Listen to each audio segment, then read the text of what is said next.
नाज़रीन और सामीन, इस वक्त दारुल हुकूमत दिल्ली से बड़ी खबर आ रही है। इलेक्शन कमीशन ने चुनाव के मद्देनज़र नई गाइडलाइन का ऐलान कर दिया है। इलेक्शन कमीशन का कहना है कि कोरोना के चलते नई गाइडलाइन हम जारी कर रहे हैं। अब उम्मीदवार ऑनलाइन नामजदगी फार्म भर सकेंगे, ऑनलाइन नॉमिनेशन कर सकेंगे।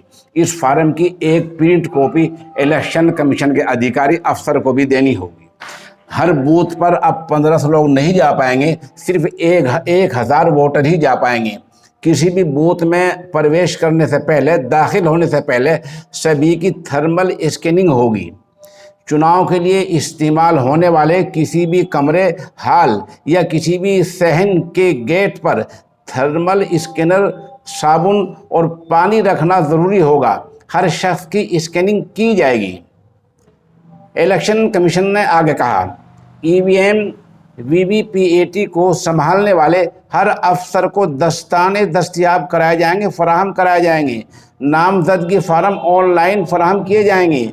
उम्मीदवार से सिर्फ ऑनलाइन ही फार्म पुर कर सकेंगे। उस फार्म का एक प्रिंट इलेक्शन ऑफिसर के हवाला करना पड़ेगा। हल्फनामा ऑनलाइन भी दाखिल किया जा सकता है, इसका प्रिंट आपके पास रखा जा सकता है।